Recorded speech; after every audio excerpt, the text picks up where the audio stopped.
চ্যানেলে দেখছেন না, 15 শাবান হুজুর বলছেন। তার 3টে হাদিস আজকে খুব হালকা করে পেশ করছি।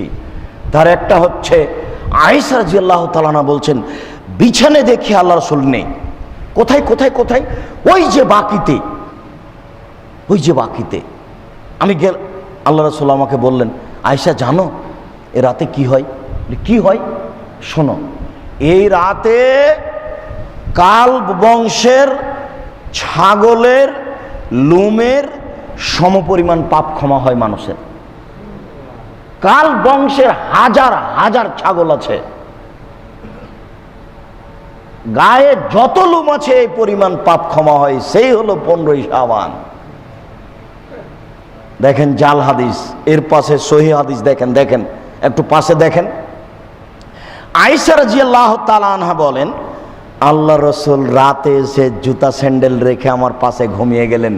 আমি ভান করে ঘুমিয়ে আছি, দেখি রাসূল কি করেন। আমি কিন্তু ঘুমাইনি, আমি একটু ভান করে ঘুমের ভানে আছি। দেখেন আল্লাহর নবী গায়েব জানেন না, স্ত্রী ভান করে ঘুমিয়ে আছেন এটাই তিনি জানতে পারলেন না। আর আপনার প্রতারক হুজুর বলেছেন যে রাসূল গায়েব জানতেন। কথা বুঝাতে পারলাম না? কথা বলা। এবার তো উনি ধীরে জুতা স্যান্ডেল নিয়ে চলে গেলেন বাকিতে। ওখানে গিয়ে তিনি হাত তুলে দোয়া করছেন। আয়েশা বলছে, আমিও উঠলাম, উঠে কাপড় চোপড় নিয়ে চলে গেলাম। ওই যে বাকিতে হাত তুলে দোয়া করছেন 3 বার। তিনি ঘুরে হাঁটলেন, আমিও ঘুরে হাঁটলাম। তিনি জোরে হাঁটলেন, আমিও জোরে হাঁটলাম। তিনি দৌড়ালেন, আমিও দৌড়ালাম। আমি আগেই বিছানে। তিনি এসে বলছেন, কি খবর আয়েশা, মোটা শ্বাস কেন, ব্যাপারটা কি? দৌড়িয়ে এসেছে যে এরকম একটা শ্বাস উঠছে। তখন আয়েশা বলছেন যে হ্যাঁ, আমি তো আসলে মিথ্যা কথা বলতাম, কিন্তু আমি মিথ্যা কথা বললে তো জিবরাইল আপনাকে বলে দিবে। আমি আসলে পরীক্ষা করছিলাম আপনি কোথায় যান। এ দেখেন জাল হাদিসে আয়েশা খুঁজছেন রাসূল কোথায়। সহিহ হাদিসে দেখলেন আমি ভান করে ঘুমিয়ে আছি। বুঝাতে পারলাম না? জাল হাদিসে আল্লাহ রাসূল বলছেন, আয়েশা জানো এই রাত কি? আর সহিহ হাদিসে এসেছে আয়েশা দেখলেন রাসূল ওই যে হাত তুলে দোয়া করছেন। দৌড়াদৌড়ি হলো দুইজনের মাঝে, এটা সহিহ হাদিস। 15 শাবানের ব্যাপারে আল্লাহ রাসূল বলছেন, আয়েশা জানো 15 শাবানে কি হয়? কি হয়? সারা বছরে যত মানুষ মরবে সব লেখা হয়, সারা বছরে যত মানুষ জন্ম নেবে সব লেখা হয়, সারা বছর মানুষে যা খাবে সব লেখা হয়। এটা হলো জাল হাদিস। সহিহ হাদিসে কি আছে? সহিহ হাদিসে আছে পৃথিবী সৃষ্টির 50,000 বছর পূর্বে লেখা হয়েছে কে কবে মরবে। বুঝেননি? কে কবে বাঁচবে, কে কোন চাকরি করবে।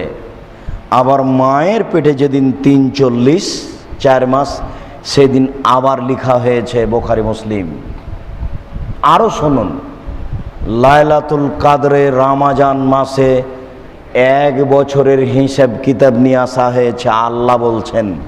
তাহলে সেটা 15 শাবান হলো কি করে? না, বুঝাতে পারলাম না। দেখেন জাল হাদিসের বিরোধী কত হাদিস। 1 নম্বরে বলেন তো কি, মানুষ মরবে কবে আর বাঁচবে আসবে কবে, এটা কবে লেখা হয়েছে?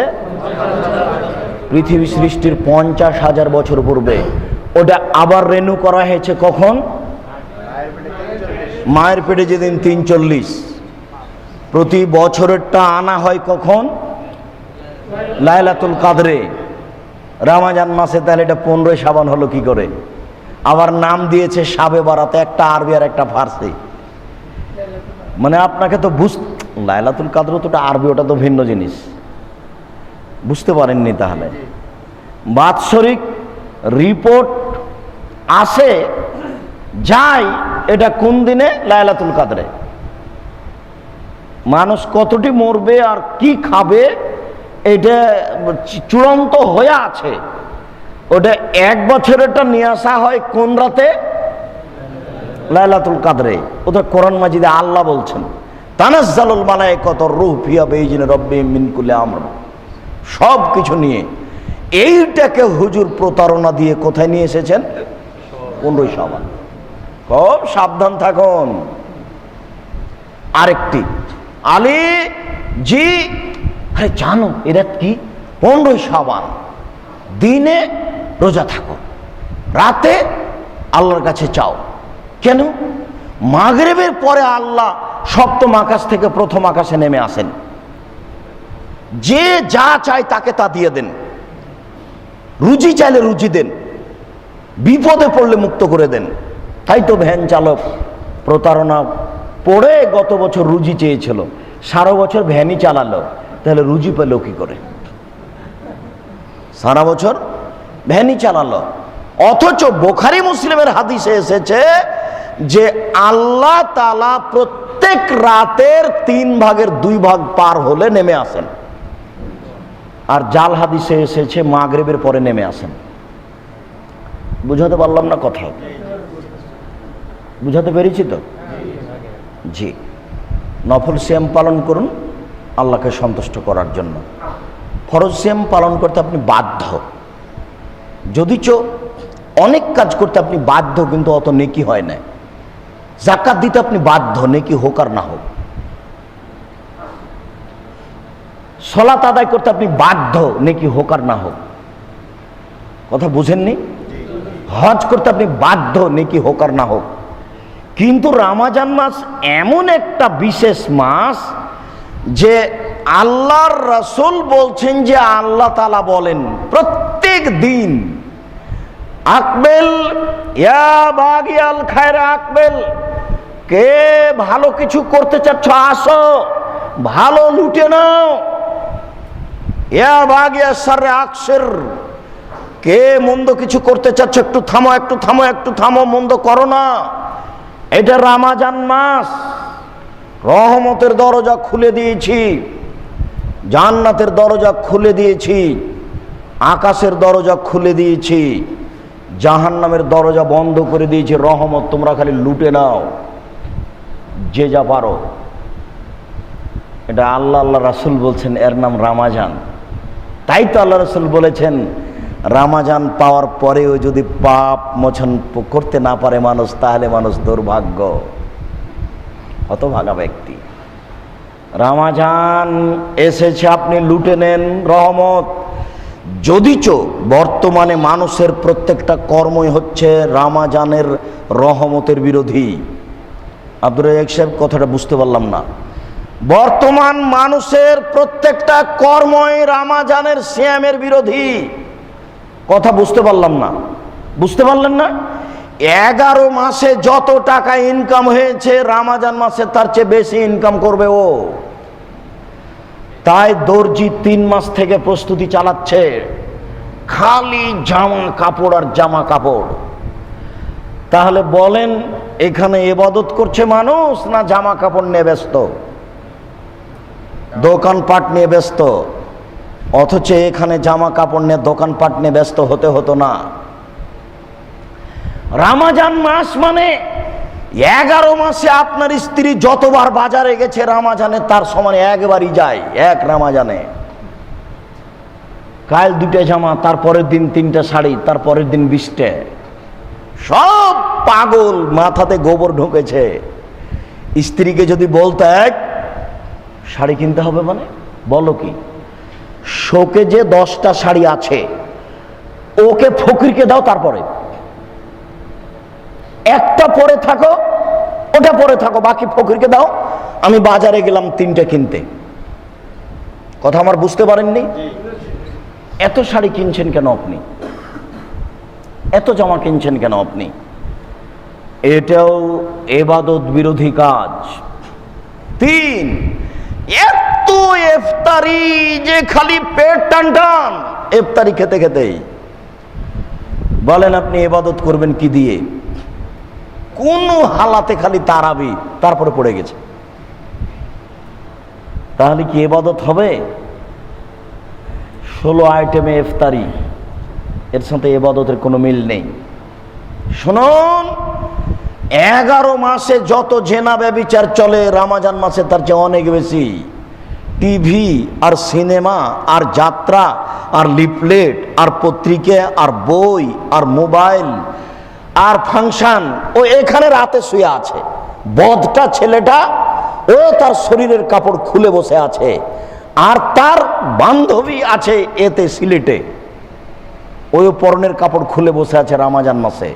তার একা ঘরে একজন আর একজনকে নগ্ন অবস্থায় দেখছে, রাতে রোজা থাকবে, সকালে সাহারি খেয়ে। রাস্তাঘাট খালি নগ্ন বয়ে ভর্তি, দেওয়াল খালি ল্যাংটা অবস্থায় নারীকে দেখা যাচ্ছে। সব 3 নম্বর শ্রেণীর মানুষ, সব পশু প্রাণী, কেউ কাউকে কিছু বলে না, বলতে পারে না। রমজান মাস রোজা থেকে উরুর উপরে মাথা দিয়ে শুয়ে আছে। রাস্তাঘাট গাজীপুরের 2 দিকে খালি ল্যাংটা ছবিতে পরিপূর্ণ হয়ে আছে। সারা ইন্ডিয়ার কোনো জায়গাতে এত ল্যাংটা ছবি আছে আমার জানা নাই। বাংলাদেশি চ্যালেঞ্জ ইন্ডিয়ায় চলে না,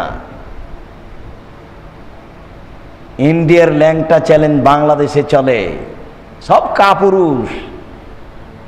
কত কি হচ্ছে, 22টে চুক্তি, কি দিয়ে বুঝবে কি হয়েছে? তোমার চ্যানেল তো তারা ব্যবহার করে না। চতুর্দিক দিয়ে রমজান মাসে পাপ ঘেরে ধরেছে। বলুন আপনি রমজানকে মূল্যায়ন করবেন কি করে? বুঝতে পারলেন না কথা মনে হয়। শেষের 5 রাত্রে আবার হুজুর এসেছে বক্তব্য দিয়ে রাত জাগবে, সেটাও গেল। বক্তব্য দিয়ে রাত জাগছে, সবাই মিলে খেয়ে পোলাও তৈরি হচ্ছে, আজকে খাবে 27 রজব, মানে খেয়ে রাত জাগে। আশ্চর্য। অত রাত জাগার নীতি ছিল যে আমার কোরআন মুখস্থ নেই, আমি একজন কাছাকাছি মূর্খ মানুষ, এশার সালাতটা জামাতে আদায় করে আসলাম, একটু শুয়ে গেলাম, 1 ঘন্টা শরীরটা জিরিয়ে নিলাম, ইফতারি কম করে খেয়েছি, স্বাভাবিক হয়ে আছি, সাবানটা আমার মেখে শরীর প্রস্তুত করে রেখেছি। এবার 11টার সময়তে সালাত আরম্ভ করলাম। আল্লাহু আকবার। আমি তো বেশি কিছু জানি না, সূরা ইখলাস জানি। সূরা ফাতিহা পড়ার পরে শুধু ইখলাস পড়ি আর পড়ি, পড়ি আর পড়ি, বিসমিল্লাহ বলি পড়ি, বিসমিল্লাহ বলি পড়ি, বিসমিল্লাহ বলি পড়ি, আর দাঁড়িয়ে থাকতে পারি না। তখন রুকুতে গেলাম, সুবহানা রাব্বিল আযীম, সুবহানা রাব্বিল আযীম, যতক্ষণ পারি টিকে থাকতে। তারপরে উঠলাম, দোয়া পড়লাম, সিজদায় গেলাম, থেকে গেলাম, কতক্ষণ যে থাকলাম, কয়েক হাজার বার বললাম সুবহানা রাব্বিল আলা। এরপরে উঠে আসলাম, দোয়া পড়লাম, আবার সিজদা করলাম, কয়েক হাজার বার বললাম। এই হলো 1 রাকাত। তারপরে আর 1 রাকাতে হলো 2 রাকাত, তারপরে 2 রাকাতে হলো 4 রাকাত। এবার সব দরজা বন্ধ করে দিতে হবে, কেউ যেন ঘরে না ঢোকে। কেউ যদি ঘরে আঘাত করে তাহলে ইবাদতের গতি পরিবর্তন হয়ে যাবে, কান্নাকাটি আর চলবে না, বন্ধ হয়ে যাবে। কেমন কেমন লাগবে, কথা বুঝতে পারলেন না? ওটা আপনি টিকতে পারবেন না, তখন কেমন কেমন লাগবে। এই জন্য ঘরে কেউ ঢুকতে পাবে না, দরজা বন্ধ। আজকে ক্ষমা নিতেই হবে যে কোনো মূল্যে। হাত তুলে দোয়া করেন আর কান্নাকাটি করেন আর সুবহানাল্লাহ বলেন আর আলহামদুলিল্লাহ বলেন, যা করেন করেন, ক্ষমা নিতেই হবে যে কোনো মূল্যে। কয়েক ঘন্টা কান্নাকাটি করার পরে আবার 4 রাকাত, দেখা যাবে যে ফজর আযান হচ্ছে। এটাই ছিল রাত জাগা। কিভাবে কিভাবে সেটা এরকম হয়ে গেল যেটা দেখছেন। তাই তো আয়েশা রাদিয়াল্লাহু তাআলা আনহা বলেন, তোমরা আমাকে জিজ্ঞাসা করো না রমজান মাসে এবং অন্য মাসে তিনি 8 রাকাত তারাবি কিভাবে পড়তেন। তা ছিল এত সুন্দর, তা ছিল এত লম্বা, তা ছিল এত সুন্দর, তা ছিল এত লম্বা যে আমি নিজে চোখে দেখেছি, কিন্তু ভাষা দিয়ে বুঝাতে পারবো না। আমি বুঝাতে পারছি না, আপনাদের কেমন হয়। তা ছিল এত লম্বা, 8 রাকাত সালাত 4 রাকাত 4 রাকাত করে পড়লেন। তা ছিল এত লম্বা, এত সুন্দর, এত লম্বা, এত সুন্দর, এত লম্বা, এত সুন্দর যে তোমরা আমাকে জিজ্ঞাসা করো না। কেন? আমি নিজে চোখে দেখেছি, কিন্তু ভাষা দিয়ে বোঝাতে পারবো না। বুঝাতে পারিনি কথা। এই হলো রাত্রি জাগা। প্রায় সব মানুষই ধান্দাবাজ। রমজান মাসে টিভি চালু করে দিয়ে বসে আছে। কেউ আল্লাহকে ভয় করে রমজান মূল্যায়ন করে না, সিয়াম মূল্যায়ন করে না। সম্মানিত উপস্থিতি, আমি আপনাকে যথাযথভাবে রমজান মূল্যায়ন করার জন্য অনুরোধ করছি। আপনি রমজানকে মূল্যায়ন করার জন্য আজকেই বলুন, আল্লাহ হায়াতটা অন্তত রমজান পর্যন্ত দাও, অন্তত আমাকে রমজান পর্যন্ত বাঁচাও, অন্তত রমজানটা পেতে দাও আমাকে। এই কথাটা আল্লাহকে প্রথমে পেশ করেন, বলেন যে আমাকে অন্তত রমজান পর্যন্ত বাঁচাও, যদি আমার বয়স না থাকে। এরপরে রমজান এসে গেলে প্রস্তুতি নেন, রমজানকে মূল্যায়ন করতে হবে যে কোনো মূল্যে। ব্যবসা বাণিজ্য কমাতে হবে। আব্দুর রাজাক সাহেব, এটাই তো মুশকিল। দেখেন আপনি রমজান মাসে আসার আগেই কিন্তু কেনাকাটার প্রস্তুতি। পেঁয়াজের দাম বেশি, গোস্তের দাম বেশি, এটা তো হবেই। সবাই যদি এটা চায় তাহলে এটা হবে, এটা আর ঠেকবে না। তখন তার আর ইবাদত থাকবে না, মানুষের টাকার অভাব নেই। কয়েকটা গুরুত্বপূর্ণ কথা, তার একটি গুরুত্বপূর্ণ কথা, সাহারি খেতে হবে। রাসূল সাল্লাল্লাহু আলাইহি ওয়াসাল্লাম বলেছেন, তাসাহারু ফাইন্নাহু ফিল বারাকা, তোমরা সাহারি খাও, তাতে বরকত রয়েছে। আরেকটা কথা শুনে রাখুন, মা চাচির মুখে আগে থেকে যেটা শুনেছেন সেটা ঠিক। কি? তাসাহারু ওয়ালাউ বিজুরাতি মিন মাইন, এক ঢোক পানি হলেও। আগে মা চাচিরা বলতেন না যে রোজা থাকার জন্য এক ঢোক পানি হলেও খেতে হবে? এই কথাটা ঠিক। এক ঢোক পানি হলেও আপনি সাহারি খান। সাহারি না খেলে রোজা হবে না এই কথা আমি বলছি না, সাহারি ফরজ নয়, তবে সাহারি খেলে বরকত হবে। 2, তাড়াতাড়ি ইফতার করুন। দেরি করে ইফতার করা ইহুদি খ্রিস্টানের কাজ। তিনি বলেছেন, আমার বান্দারা অতদিন ভালো থাকবে যতদিন তাড়াতাড়ি ইফতার করবে। পেপার পত্রিকায় আসছে কথার কথা যে সূর্য ডুবছে 6টা 40-এ, আর মাঝহাবি ভাইদের পক্ষ থেকে বিজ্ঞাপন পোস্টারে দেখা যাচ্ছে সতর্কতামূলক আরও 3 মিনিট দেরি করা হোক, অতএব 43-এ ইফতার। কথা বুঝেননি? 40 থেকে 1 মিনিট দেরি করলে কাজটা হবে ইহুদির, কাজটা হবে খ্রিস্টানের। নেকি পাওয়া বহু দূরের কথা। সারাদিন না খেয়ে থাকার নাম নেকি নয়, একটা লোককে মানার নাম নেকি। বলেন তো লোকটার নাম কি? মুহাম্মদ সাল্লাল্লাহু আলাইহি সাল্লাম। আপনি তো আরো 3 ঘন্টা না খেয়ে থাকতে পারবেন, পারবেন না? পারবেন। ইবাদত কার নীতিকে বুঝায়? মুহাম্মদ সাল্লাল্লাহু আলাইহি সাল্লামের নীতিকে বুঝায়। আপনার ভালোর নাম ভালো নয়। সতর্কতামূলক 1 মিনিট দেরি করলে কাজটা হবে ইহুদির। সাবধান থাকুন। আমি জাতিকে বলে এসেছি, এখনো বলছি, সরকারি পেপার পত্রিকায় যে টাইম দেওয়া আছে আপনি তার চেয়ে 1 মিনিট আগে ইফতার করুন। এটা হলো সতর্কতা। বুঝা গেল না মনে হয়? কে কি বলবে এটা দেখার প্রয়োজন নেই। নির্ধারিত সময়ের 1 মিনিট, হাফ মিনিট, 1.5 মিনিট আগে ইফতার করুন, এটাই সুন্নাত। এতে বেশি নেকি হবে, আল্লাহ সন্তুষ্ট হবে। এরই নাম তাড়াতাড়ি। কথা বুঝাতে পারিনি মনে হয়। শুনুন, দিনে স্বপ্নদোষ হলে সিয়াম নষ্ট হয় না। স্ত্রী মিলন বন্ধ হয় ওই সময়তে যখন খাওয়া নিষেধ, আজান হতে যাচ্ছে। আজান হওয়ার 1 ঘন্টা আগে সাহারি খেয়ে নিয়েছি, তাই আর স্ত্রী মিলনে যাওয়া যাবে না, এই কথা ঠিক নয়। এখনো আপনার সিয়াম চালু হয়নি। বুঝাতে পারলাম না? আপনার সিয়াম চালু হবে যখন আজানের সময় হয়ে এসেছে, তো তখন স্ত্রী মিলন বন্ধ হবে। মিলনের পরে ঘুমিয়ে গেছি, দেখি সকাল 7টা, সিয়ামের কোনো সমস্যা নেই। গোসল করে, অজু করে গোসল করে সিয়াম থাকুন, কোনো সমস্যা নেই। শুনুন, রমজান মাসে দিনে স্ত্রী মিলন ঘটে গেলেই মাত্র 60 জন ফকির মিসকিনকে খাওয়াতে হবে, 1.25 কেজি করে চাউল দিতে হবে। শুধুমাত্র স্ত্রী মিলনের কারণে কেউ যদি ইচ্ছাকৃত সিয়াম ছেড়ে দেয় তাহলে 1টা সমানে 1টা। বুঝাতে পারিনি? বদমাইশি করে, শয়তানি করে রোজা ছেড়ে দিলে 1টা সমান 1টা। শুধুমাত্র 60টা সিয়াম পালন করতে হবে কবে?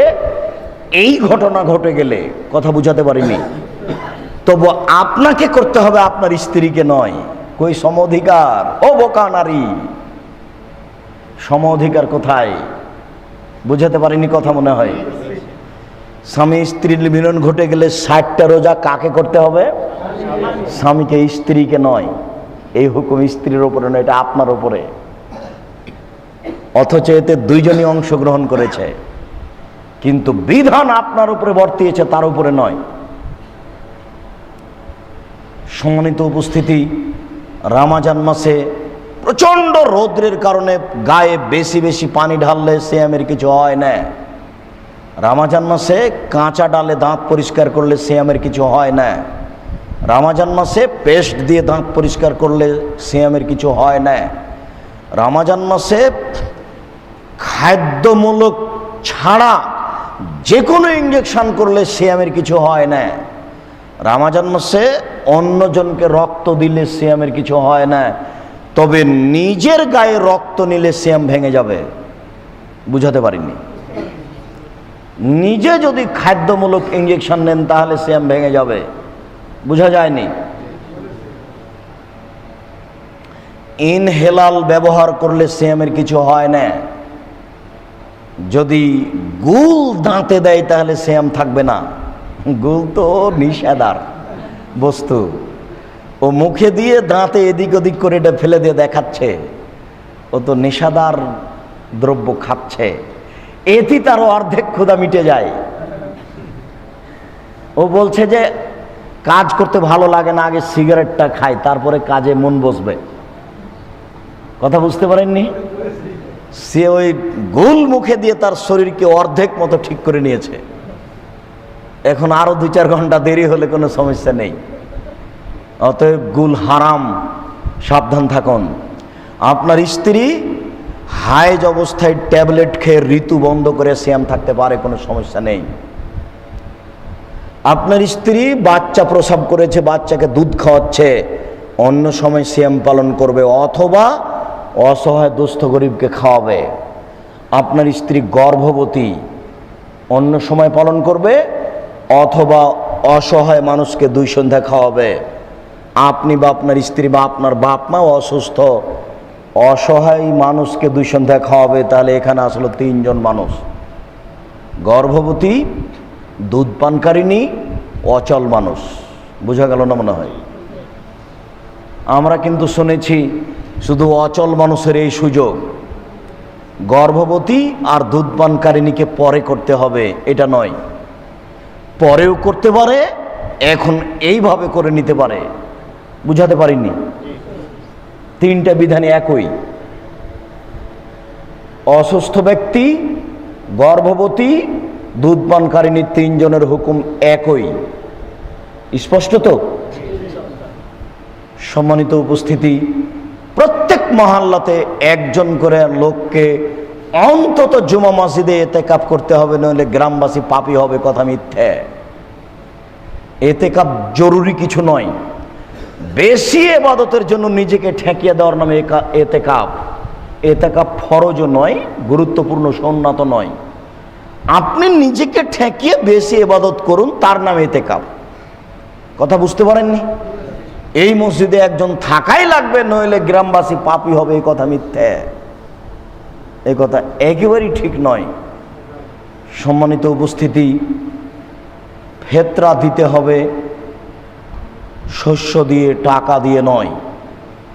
টাকা দিয়ে ফিতরা আদায় হবে না। টাকা দিয়ে ফিতরা আদায় হবে না। টাকা দিয়ে ফিতরা আদায় হবে না। 2.5 কেজি বা 211 ছটাক শস্য ফিতরা দিতে হবে। রমজান মাস আসলে মানুষের আর একটা জিনিস খুব জরুরি আছে, সেটা হলো এই: আল্লাহর নবী নিজেই ছিলেন বড় দানশীল, তবে রমজান মাসে এত বড় দানশীল হতেন যে পূর্ব দিকের বাতাস যা উপকার করতে পারে তিনি তার চেয়ে বেশি দানশীল ছিলেন। পূর্ব দিকের বাতাসের খবর কিন্তু আমরা জানি না। পূর্ব দিক থেকে বাতাস প্রবাহিত হলে ঘাস পাতা গাছ বৃক্ষ তরুতাজা হয়। পূর্ব দিক থেকে বাতাস প্রবাহিত হলে মানুষ পশু প্রাণী ফুর্তি পায়, সজাগ হয়ে যায়। পূর্ব দিক থেকে বাতাস প্রবাহিত হলে সব কিছু শান্তি পায়। এই পূর্ব দিকের বাতাস যত উপকারী, রমজান মাসে আল্লাহ রাসূল তার চেয়ে বেশি দানকারী ছিলেন। অন্য মাসে 1 টাকা দান করলে রমজান মাসে তার চেয়ে 69 গুণ বেশি নেকি পাওয়া যাবে। কথাটি জাল, মিথ্যা কথা। অন্য মাসে 1 টাকা দান করলে জানে কি হবে, রমজান মাসে 1 টাকা দান করলে তার চেয়ে কয়েক লক্ষ কোটি গুণ বেশি নেকি হবে। মানে বেহিসাব, হিসাবই নাই। কথা বুঝাতে পারিনি মনে হয়, কোনো হিসাবই নাই। শুধু খালি রহমত খোলা আছে, আপনি লুটে নেন। মুখ বন্ধ করেন, কাউকে গালি দিতে হবে না, নিন্দা করতে হবে না, কোথাও যেতে হবে না, সময় নিজেকে গুটিয়ে নেন, সব বন্ধ। যদিচ আপনার জন্য কঠিন, কিন্তু আমার কিছু করার নাই, এটাই বিধান। যদিচ আপনার জন্য কঠিন, কিন্তু আমার কিছু করার নাই, এটাই বিধান। তাই তিনি লুঙ্গি গুটিয়ে নিতেন। লুঙ্গি গুটিয়ে নিয়ে কি জমিতে নামবেন নাকি? মুহাম্মদ সাল্লাল্লাহু আলাইহি ওয়াসাল্লাম লুঙ্গি গুটিয়ে নিয়ে কি জমিতে নামবেন নাকি? কি করবেন? ইবাদত করবেন। ইবাদতের প্রস্তুতি কি? ইবাদতের প্রস্তুতি কাজ কমিয়ে দেওয়া, ইফতারি কমিয়ে দেওয়া, সব ঝামেলা কমিয়ে দেওয়া, শুধু ইবাদত করতে হবে। আপনি দেখেন রমজান মাসে কত সমস্যা চেপে গেছে। তার সবচেয়ে সমস্যা হলো 11 মাসে যা টাকা ইনকাম হয়েছে রমজানে তার সমান করবই এবং হবেও। এটা 1 নম্বর টার্গেট। 2 নম্বর, সব মেয়ে মাঠে নেমে যাবে, পাপ আর পাপ। 3 নম্বর, রাস্তাঘাটে, পেপার পত্রিকায়, লিফটেড বিজ্ঞাপন, বই পুস্তক, জেনা আর জেনা, টিভি চ্যানেল, সব কিছুতেই।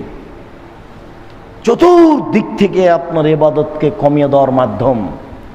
বেশি বেশি ইফতার করে, অতএব আপনি প্রস্তুতি নেন। সম্মানিত উপস্থিতি, রাসূল সাল্লাল্লাহু আলাইহি সাল্লাম বলেছেন, ইন্নামা সাদকাতু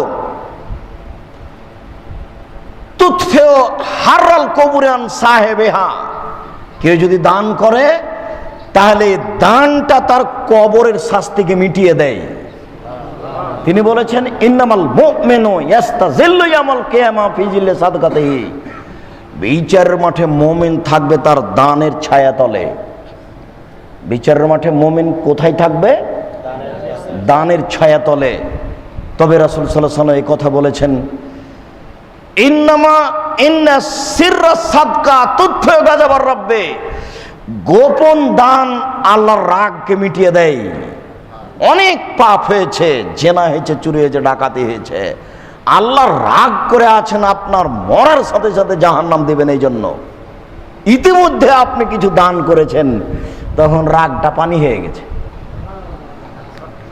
আল্লাহর নবী বলছেন, আমি অনুবাদক, আল্লাহ রাসূল বলছেন যে সাদকাতা সিররে, ইন্না সাদকাতা সিররে, গোপন দান আল্লাহর রাগকে মিটিয়ে দেয়। তিনি বলেছেন 7 শ্রেণীর মানুষ বিশেষ ছায়াতলে থাকবে। তবে তার 1 শ্রেণীর মানুষ হচ্ছে ডান হাত দান করে, বাম হাত বুঝতে পারে না, গোপনে দেন। আব্দুর রাজ্জাক সাহেব, প্রকাশ্যে দান করা যায় না? হ্যাঁ, খুব যায়। ওই যে সেদিন সকালে আল্লাহ রাসূল বললেন তাবুকের যুদ্ধে যেতে হবে 600 কিলোমিটার পথ, কোনো পয়সা পাতি নেই, খাওয়ার নেই, কে কি করতে পারো? ওমর রাদিয়াল্লাহু তাআলা আনহু বললেন, আমার অর্থ সম্পদের অর্ধেক দিলাম, খোলা মাঠে দান। আবু বকর সিদ্দিক রাদিয়াল্লাহু তাআলা আনহু বললেন, আল্লাহ রাসূল, আল্লাহকে আর আপনাকে বাড়িতে রেখে যা আছে সবই দিলাম। তখন উসমান রাদিয়াল্লাহু তাআলা আনহু বললেন, আল্লাহ রাসূল, যত মানুষ যাবে তাবুকের যুদ্ধে সমস্ত মানুষের অর্ধেকের খাওয়া খরচ, যাতায়াত খরচ আমি দিলাম। সেদিন ছিল 30,000 মানুষ, অর্থাৎ তিনি 15,000 মানুষকে 15,000 উট দিয়েছিলেন। 15,000 উট, একটা উটের দাম 1 লক্ষ টাকা হলে 15,000 উটের দাম কত হতে পারে? 15,000 মানুষকে 3 মাস খাওয়া খরচ দিয়েছিলেন। 15,000 মানুষের, এর নাম ধনী। খামাখা গাজীপুরে বাড়ি, কয় টাকার মালিক হয়েছে তাই সবাইকে দমকে বেড়াচ্ছে। বলছে অমুককে সেটেলে, অমুককে হত্যা কর, কি হবে সেটা আমি দেখে নেব। 2 টাকার মালিক।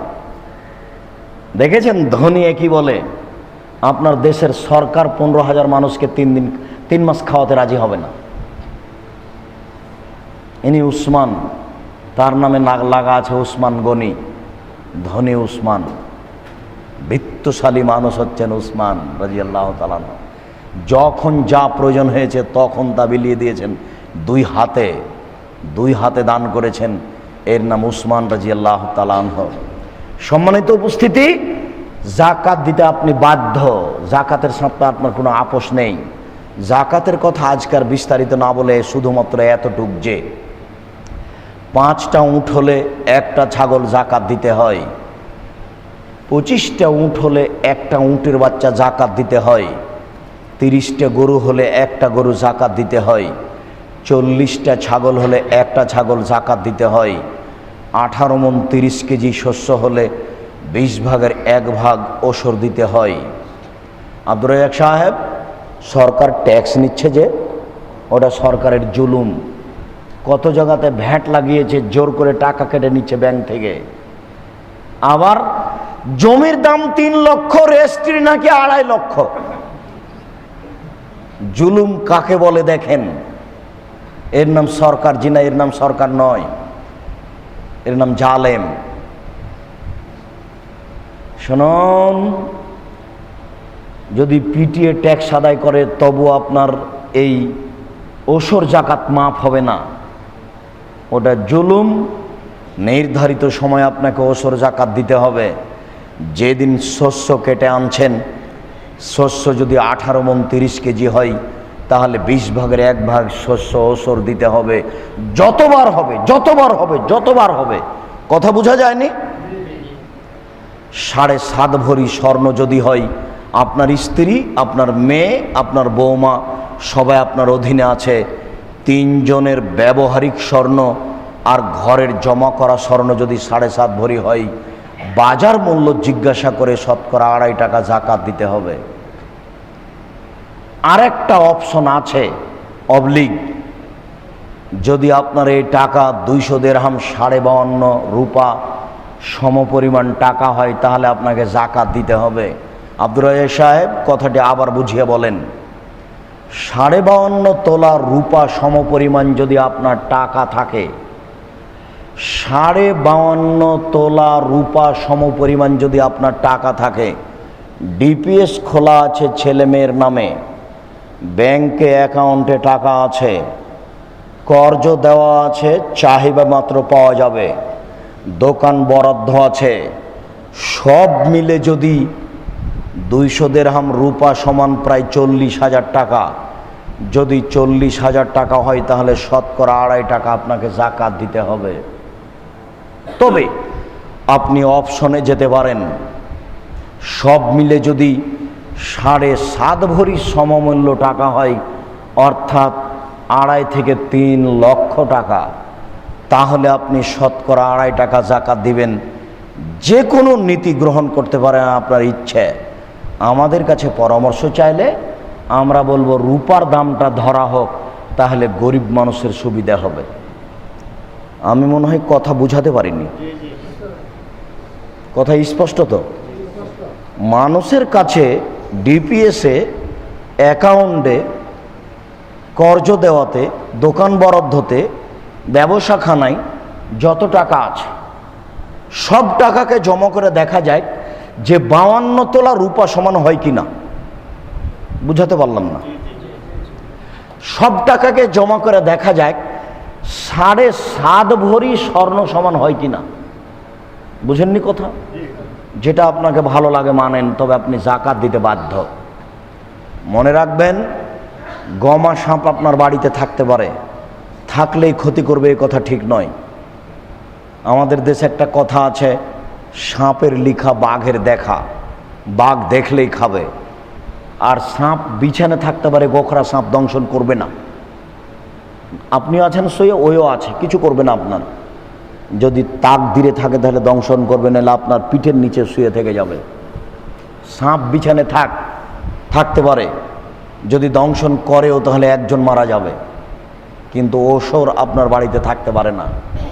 জাকাত থাকতে পারে না, যদি জাকাত থাকে তাহলে আপনার স্ত্রী, ছেলে, মেয়ে, বউ, বেটি সব মারা যাবে, কেউ টিকবে না। তাহলে গমা সাপ বেশি খারাপ না জাকাত বেশি খারাপ? জাকাত বেশি খারাপ, এরা সব জাহান্নামে যাবে। এই জন্য আপনাকে একাধিক দিন বলেছি আমি, কেউ যদি জাকাত নেওয়ার না থাকে, দেখেন যেখানে আপনার স্ত্রী আবর্জনা ফেলে দিয়েছে ওখানে টাকাটি ফেলে দিয়েন, কিন্তু ওকে বাড়িতে রাখিয়েন না। ওটা কত খারাপ আপনাকে আমি বুঝাতে পারছি না। এখানে আছে শুকুরের গোস্ত, সোরের গোস্ত, আর এখানে আছে ওই চাউলের ভাত, যেই চাউলের ওসর বের করা হয়নি, ওই টাকার চাউলের ভাত, যেই টাকার ওসর বের করা হয়নি, এই ভাত আর এই সোরের গোস্ত দুটাই সমান, কোনো পার্থক্য নেই। ওটাও হারাম, এটাও হারাম। আল্লাহ বলছেন, মুহাম্মদ সাল্লাল্লাহু আলাইহি সাল্লাম, আপনি মানুষের ওসর জাকাত বের করে তাদের পবিত্র করুন। আপনি ওসর জাকাত বের না করলে আপনি পবিত্র হবেন না। জরুরি জাকাত হস্তান্তর করা যাবে না। জাকাতের টাকা দিয়ে কাপড় কিনে দেখাচ্ছে যে কাপড় বিলি হচ্ছে, জাকাতের কাপড় হারাম, নাজায়েজ। কাপড় বিলি করবেন বাপের টাকা দিয়ে করেন, উপার্জনের টাকা দিয়ে কাপড় 5,000 কিনে দান করেন। আর জাকাতের টাকা দিয়ে কাপড় কিনে দানশীল দেখাচ্ছেন কেন? আপনি কখন দানশীল? বুঝাতে পারলাম না কথা। জাকাতের টাকা নিয়ে ওটা আরেকজনের টাকা। আল্লাহ বলছেন, ওয়াল্লাযীনা ফি আমওয়ালিহিম হাক্কুল লিসাইল ওয়াল মাহরুম। প্রত্যেকটা মানুষের টাকাতে ফকির এবং দুস্থ গরিবের হক আছে। ওই জাকাতের টাকা, ওটা কার হক? দুস্থ গরিবের। ওটা রেখেছেন কেন? লজ্জা হয় না? ওটা রেখেছেন কেন? লজ্জা হয় না? ওটা রেখেছেন কেন? মানুষের টাকা লজ্জা হয় না? ওরই নামে হচ্ছে পরের বাপের টাকা খাওয়া। খান কেন? খাবেন কেন? ওটা তো ভিক্ষুকের টাকা। হিসাব পান না যে আপনি মুসলিম? ওটা আর একজনের টাকা, ওখানে আপনার মাতাব্বরি কেন? যা জাকাত বের হয়েছে তাড়াতাড়ি, গমা সাপের চোটা অনেক বেশি খারাপ, ওটা ফকির মিসকিন কওমি খারেজি মাদ্রাসায় দিয়ে দেন, অন্তত জানটা বাঁচান। এরপরে দান করবেন, করেন। আল্লাহ রাসূল বললেন যে সবাইকে দান করতে হবে। সাহাবীগণ বললেন যদি না পারে, তখন আল্লাহ রাসূল বললেন মানুষের বাড়িতে কাজ করবে, কাজ করে সারাদিনে 200 টাকা পাবে, 150 টাকা খাবে, 50 টাকা দান করবে। তখন সাহাবী বললেন যদি কাজ করতে না পারে, তখন আল্লাহ রাসূল বললেন যে অসহায় মানুষের সহযোগিতা করবে। কি? রিক্সাওয়ালা ঠেকে গেছে, ভ্যানওয়ালা ঠেকে গেছে, ভ্যান নিয়ে আপনি গাড়ি থেকে নেমে, প্রাইভেট কারে আছেন আপনি, চট করে গাড়ি থেকে নেমে ভ্যানটা ঠেলে দেন। কথা বুঝাতে পারলাম না? জানেননি কি হবে? তো সাহাবীগণ বলে এটা যদি না পারে, তখন আল্লাহ রাসূল বলছেন তাহলে ইমসিক নাফসাহু আনি শাররে, পাপ থেকে নিজেকে ঠেকিয়ে রাখতে হবে, সেটাই হলো দানের নেকি। এই কথাটা আল্লাহ রাসূল একবার বলছেন, আলহামদুলিল্লাহ দান, সুবহানাল্লাহ দান, আল্লাহু আকবার দান, লা ইলাহা ইল্লাল্লাহ দান, ভালো কাজ দান, আপনার মন্দ কাজের নিষেধ দান, স্ত্রী মিলনও দান। যেমন এই কথা বলা, তেমনি সাহাবীগণ বলছেন বলেন কি, যেহেতু আহাদনা শাহওয়াতাহু ফাহলু আজরুন, আমাদের কেউ তার স্ত্রীর কাছে আসে প্রবৃত্তিকে মিটানোর জন্য, আর তাতে নেকি হবে মানে কি কথা এটা আল্লাহ রাসূল আপনার? তখন আল্লাহ রাসূল বলছেন আচ্ছা এই কাজটা যদি হারাম উপায়ে হয় তাহলে কি হবে? গুনাহ হবে। তখন সাহাবীগণ বলছেন যে গুনাহ হবে। বলছে এটা যদি হারামে গুনাহ হয় তা হালালে নেকি হবে। বুখারী মুসলিম। তার মানে নেকি দেখাতে দেখাতে দেখাতে কোথায় চলে এসেছেন দেখেন, দানের নেকি দেখাতে দেখাতে। আর প্রথম বাক্যে বললেন যে সবাইকে দান করতে হবে, বলে কাজের লোককে দান করতে হবে। তাহলে বোঝা যাচ্ছে যে ভ্যান চালককে দান করতে হবে। আচ্ছা এই কথাটা আল্লাহ রাসূল বলছেন কেন যে ভ্যান চালককে দান করতে হবে? দানের একটা বড় ফল আছে। 1 টাকা দান করলেও ফল আছে। কি? বিচারের মাঠে আপনি বলবেন আমি জান্নাত পাবো। ফেরেশতা বলবেন কেন? আমার কাছে দলিল আছে জান্নাত পাওয়ার। ওই যে বলছিলাম মনে নেই, মোবাইলটা চালু করে দেখেন, আব্দুর রাজ্জাক সাহেব বলছেন এই জমি আমার, প্রমাণ এই যে দলিল আছে, এই বাড়ি আমার, প্রমাণ এই যে দলিল আছে। দলিল কি? দলিল তো বিচারের মাঠে আমার দলিল কি? দান। আপনি বিচারের মাঠে বলবেন যে আমি জান্নাত পাবো, তখন আল্লাহ যদি বলেন যে দলিল, তখন আপনি কি বলবেন বলেন তো? দান। ওখানে তাহাজ্জুদ চলবে না, ওখানে সিয়াম চলবে না। বুঝতে পারেননি কথা? এক একটা ইবাদতের এক একটা মান। বিচারের মাঠে সিয়াম তাহাজ্জুদ এগুলো টিকবে না। নেকি ভিন্ন থাকবে কিন্তু দান হবে দলিল।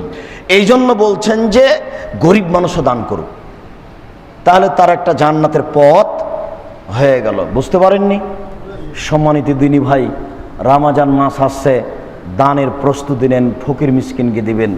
আর কওমি খারেজি মাদ্রাসাতে দান করুন। 3টে জায়গা, ফকির, মিসকিন, কওমি খারেজি মাদ্রাসা।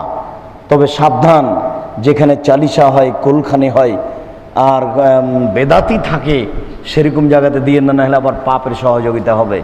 আমি সেদিন বলেছি যে আমি প্রায় 12 থেকে 15 বছর থেকে ঢাকায় আসি, তখন থেকে ভাবছিলাম ঢাকায় বা ঢাকার আশেপাশে কোথায় একটা বিশাল ভূখণ্ড পাওয়া যাবে, যেখানে একটা উন্নত মানের প্রতিষ্ঠান গড়া যাবে, যেখানে ছেলেরা উন্নত মানের আরবি, ইংরেজি, বাংলা শিখে অন্যায়ের বিরুদ্ধে লড়বে, মুখে কলমে মিডিয়াই।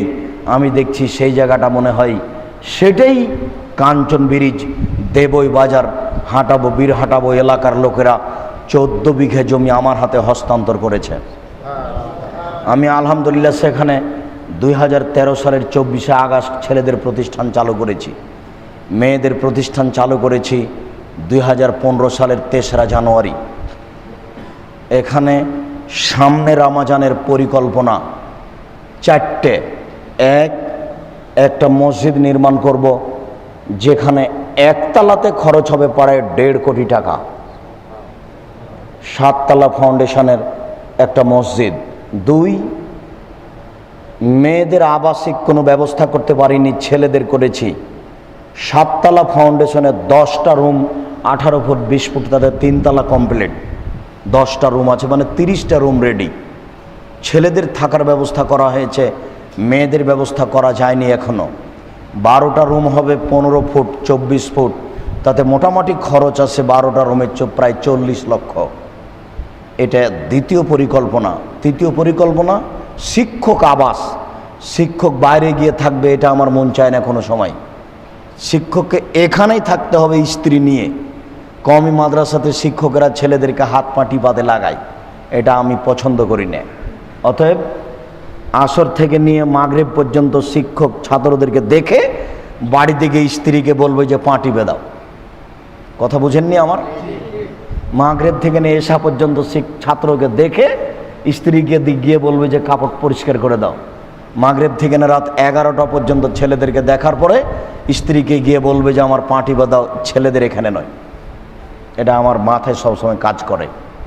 আমি 16 বছর কওমি মাদ্রাসায় পড়েছি, আর 25 বছর যাবৎ কওমি মাদ্রাসায় আমি শিক্ষকতা করে আসছি। আমি এটা খুব ভালো বুঝি। কথা বুঝতে পারছেন তো? আর একটা পরিকল্পনা হচ্ছে যে আপনার ওই আশেপাশে জমির কিছু সমস্যা আছে, কিছু জমি কিনতে হবে। এই একটা পরিকল্পনা, যেগুলো ভিতরে ঢুকে আছে। অনেক জমি এরপরেও কিছু ভিতরে ঢুকে আছে, এই সমস্যাটা ঘটে আছে, এগুলো করতে হবে। এগুলো আমার পরিকল্পনা ইনশাআল্লাহ রমজানে আপনি নিয়েছি। আপনি অংশগ্রহণ করুন 3 ভাবে। 1, টাকা লাগবে না, খালি দোয়া করেন যে আল্লাহ আব্দুর রাজ্জাক সাহেব যে কাজটা হাতে নিয়েছে এটা তুমি কবুল করো। কোথা থেকে মানুষ আসবে আপনিও জানেন না, আমিও জানি না। এটা আমার প্রথম দাবি। দ্বিতীয় দাবি যে আপনি আমাকে পরামর্শ দেন এটা কিভাবে আগানো যায়। তৃতীয় দাবি, ছেলে মেয়ে ওখানে পাঠান, উন্নত মানের থাকার ব্যবস্থা আছে, খাওয়ার ব্যবস্থা আছে, উন্নত মানের পড়ার ব্যবস্থা আছে। সবাই মাস্টার ডিগ্রি পাস, বাংলা, ইংরেজি, আরবির সব শিক্ষক, ছেলে মেয়ে সবাই শিক্ষক শিক্ষিকা।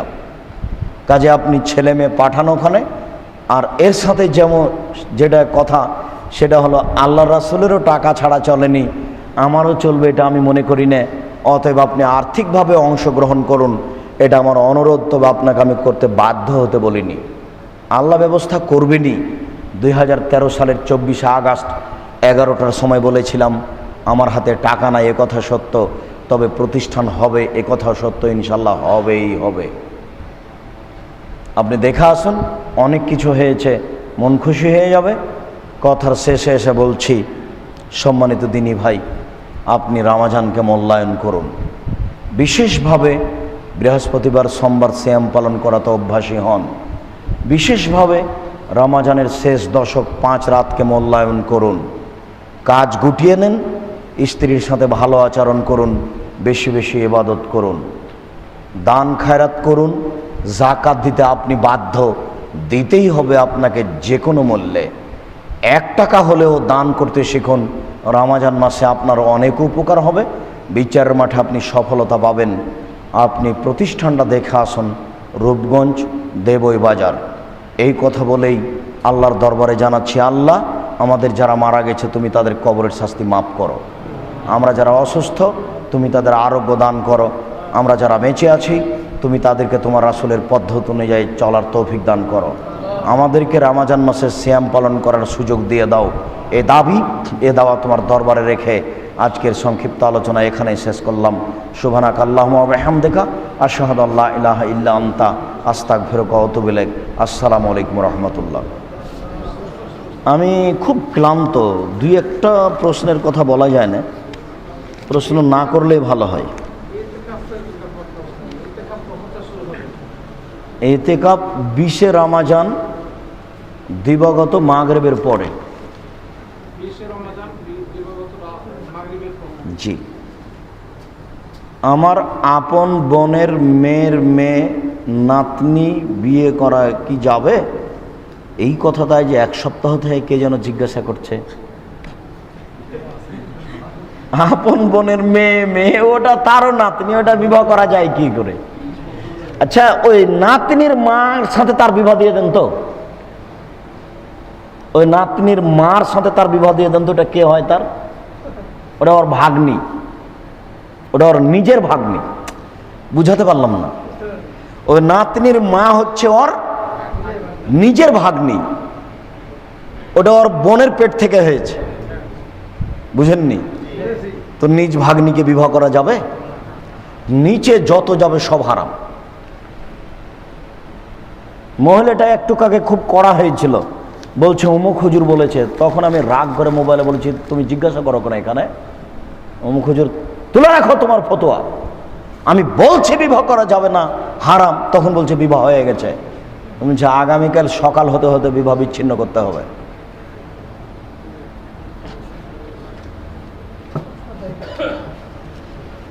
জিজ্ঞাসা করিয়েন না, আমি খুব ক্লান্ত বোধ মনে করছি।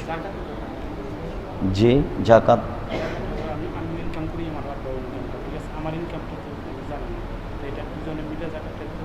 দেন, পৃথক যদি ব্যবস্থা পৃথক হয়, পৃথক হিসাব করেন।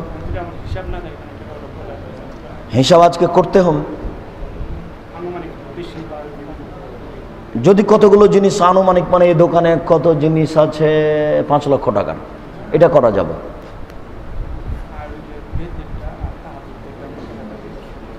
ভিতরে 1 রাকাত বা 3 রাকাত। তাহাজ্জুদ যেটা তারাবি, সেটা তারাবি তাহাজ্জুদ একটাই। প্রতিদিন ফজরের আজানের পরে জামাতের আগে 4, 6, 8 রাকাত সালাত পড়া যাবে? জি না, 2 রাকাত শুধু। অজু ছাড়া কোরআন মাজিদ পড়া যাবে? জি। কোরআন পড়িয়ে টাকা নেওয়া যাবে কি? কোরআন পড়িয়ে টাকা নয়, ও যদি মক্তবে পড়াই আর তার যদি কোনো উপার্জনের পথ না থাকে, তাহলে আপনারা তাকে বেতন দেন, একটা মাসিক ভাতা দেন, এটা হবে তার রুজির ব্যবস্থা। শুধুমাত্র কোরআন পড়িয়ে যখন এটা শিক্ষার ব্যবস্থা, তখন টাকা নিতে পারবে। ভাই, আমার প্রশ্ন হলো, রুকু থেকে উঠে রাফায়াদান করে বুকের উপরে হাত বাঁধতে হবে কি? জি না, হাত খুলে রাখতে হবে। তাবিজ বিক্রি করা এমাম অথবা তাবিজ ব্যবহার করা এমামের পিছনে সালাত হবে? জি না, উনি মুশরিক, তার পিছনে সালাত হবে না। শুকরিয়া, জাযাকুমুল্লাহ খায়র। সকল দিনই ভাই বোনের সার্বিক কল্যাণ কামনা করে আজকের আলোচনা এখানে শেষ করছি। আল্লাহ তুমি আমাদের বিরুদ্ধে দয়া করো। আল্লাহুম্মা আমিন। সুবহানাকা আল্লাহুম্মা বিহামদিকা আশহাদু আল্লা ইলাহা ইল্লা আনতা আস্তাগফিরুকা ওয়া আতুবু ইলাইক। আসসালামু আলাইকুম।